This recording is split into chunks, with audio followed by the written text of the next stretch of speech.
Yo, hey everybody, it's Brian with you from TheGameCommon, and today we are starting a brand new series in Age of Wonders Planetfall. This is the newest Age of Wonders game that just dropped today, and I've been having a lot of fun with it. Been playing it for about the last hour and a half or so. Age of Wonders 3 is a very good strategy game, which I got a chance to play on my channel not too long ago. Planetfall is a little different. It reminds me a lot of Civilization Beyond Earth, just because it's got like this futuristic aspect to it and everything's a little weird and different. It's got a little XCOM in it as well, because unlike Age of Wonders 3, a lot of your units are ranged and they have ranged weapons, and so because of that you get like this Overwatch aspect to it, and all the civs that you can play as. I was kind of checking them all out and they all seem pretty different and a lot of fun, so I'm having a lot of fun with it. I have high hopes for this game, because Age of Wonders 3 was awesome, so if this one built on what Age of Wonders 3 was, this is probably going to be a really good game, hopefully. So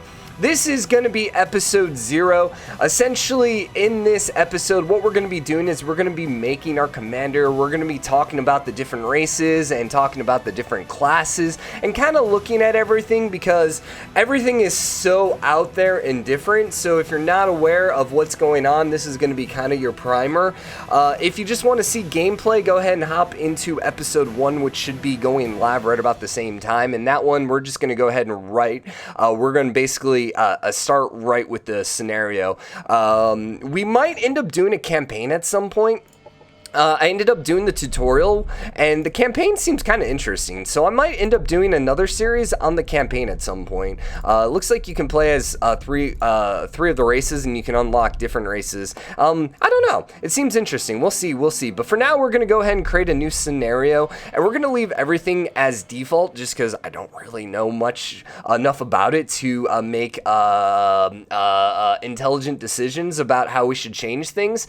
It does look like there's different worlds, and I'm assuming these different worlds probably change the difficult level, although Capital World seems maybe easier because it has bountiful Imperial remains, so it seems like you might be able to get more tech that way. I don't know. So we're just gonna go with the Imperial World default, and then we can choose our commander. And so there are 6 different races in the game. In addition to the 6 different races, there are 6 different classes. 1, 2, 3, 4, 5, 6. Wait. 1, 2, 3, 4, 5, 6. Yeah, 6 classes. My brain is still not quite recovered from being sick. And so what's cool about this is you can basically choose any race with any class. So you could have like the Dvar, who are kind of the dwarves. You can have them do the Xenoplague, which is generally more of the bug race. You know, when you think of the bugs, you think of like the bugs with the Xenoplague.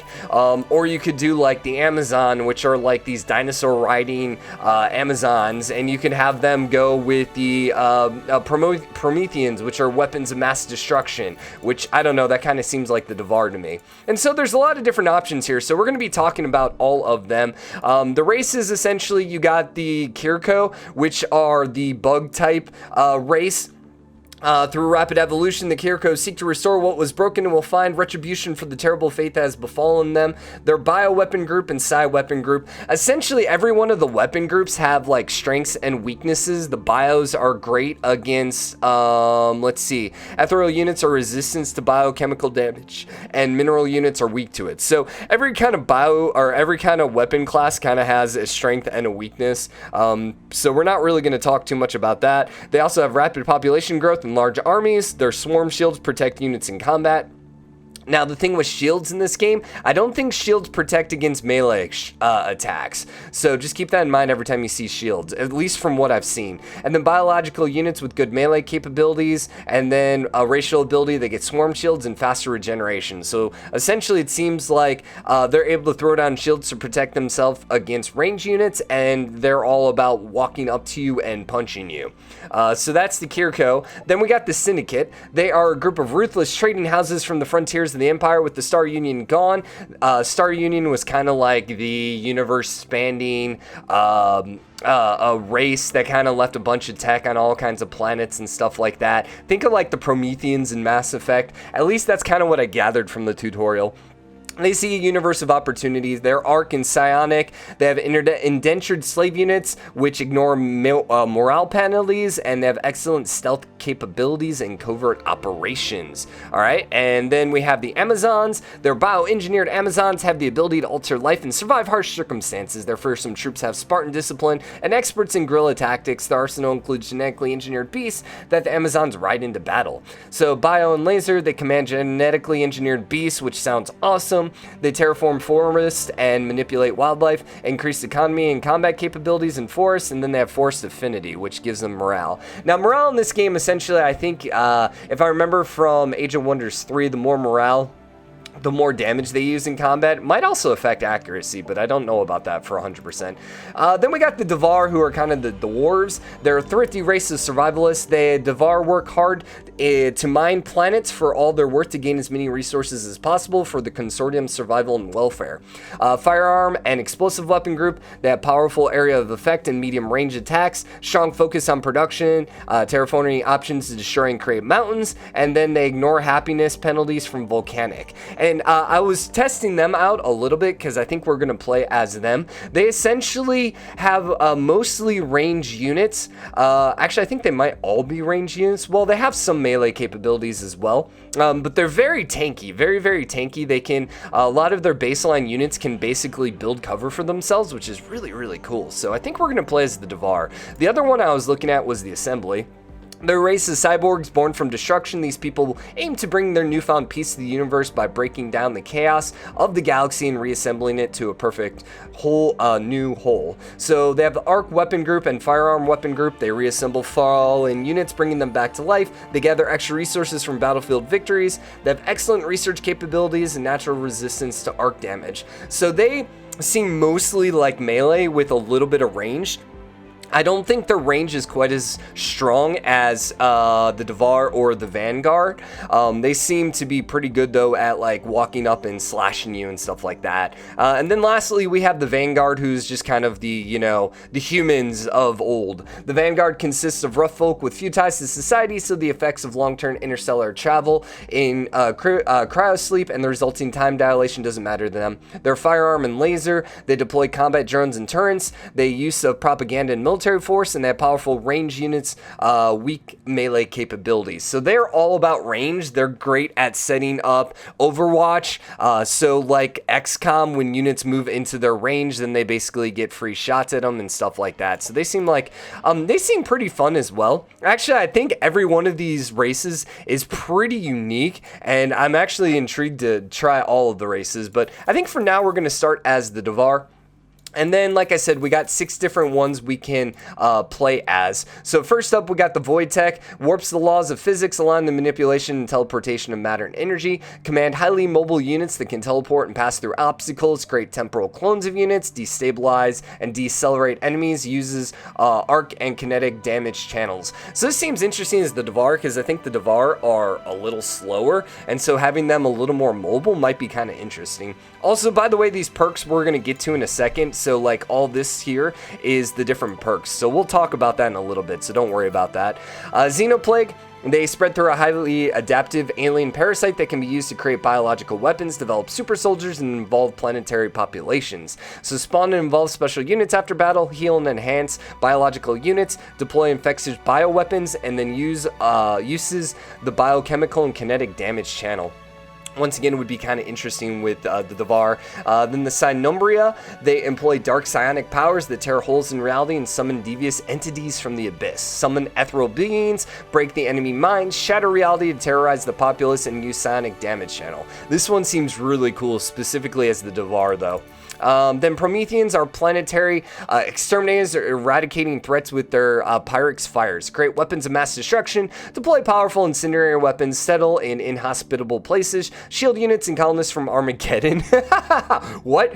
And uses the thermal and kinetic damage channels. So clearly clearly we're going to be doing Promethean. When I saw mass destruction, I was like, yeah, that's what we're going to be playing as. So we're going to be doing Dvar Promethean. But let's see, we also got the synthesis. They manipulate AIs to their advantage, hacking and compromising the system for their own gain. Deploy AI daemons in battle, hack and override mechanical units, bolster strategic operations, integrate the populace into network, and they use arc and kinetics. And then Celestian, which we hadn't talked about either. They're an ancient order of psionically gifted individuals that strive to achieve inner enlightenment and create balance and harmony in the universe. They believe psionic power comes from the stars and use the power to protect their ideals and teachings. Sway enemy soldiers and colonists to your cause. NPC diplomacy bonus, strong morale buffing, and damage reflection, and uses psionic and thermal. Cool.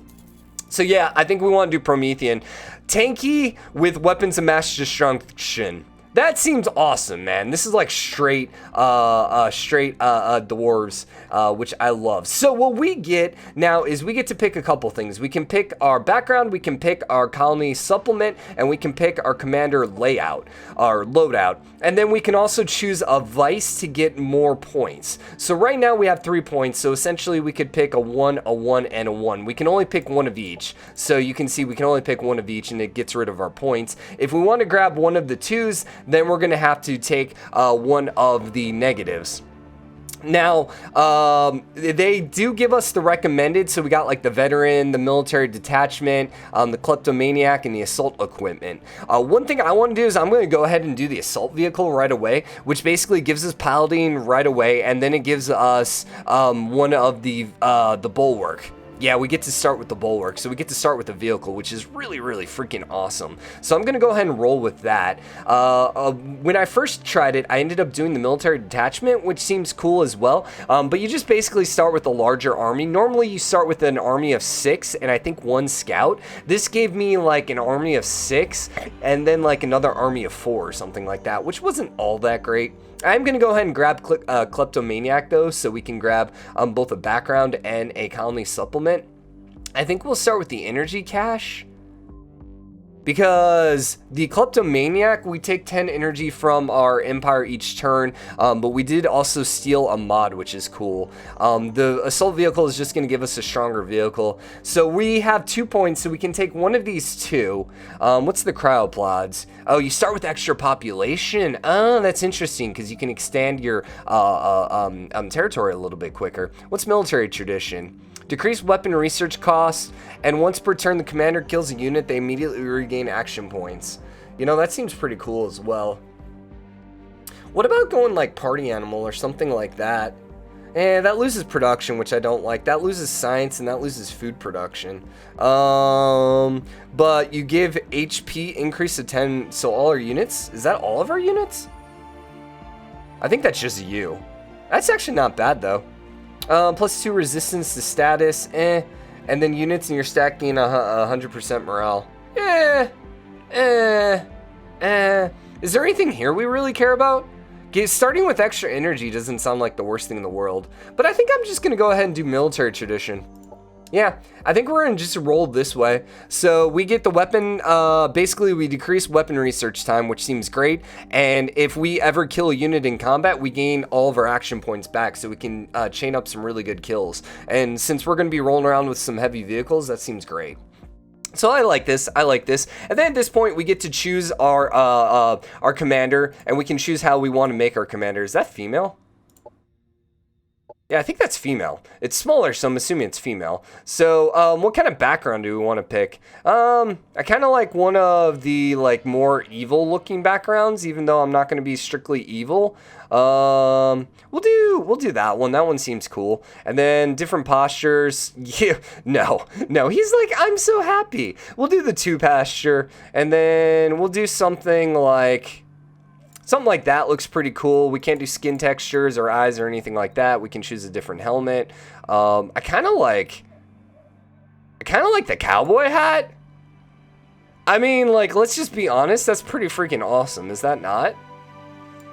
But I kind of think I'm going to do the crown, because we're the leader, man. Right? We're the leader of our group, so we should have the crown, man. So there's no hair color. We can't change that. Torso. We're going to do very royal, I think. Give me something like royalty. There we go. And then give me royalty. Yeah, something like that. Just give me a little extra royalty.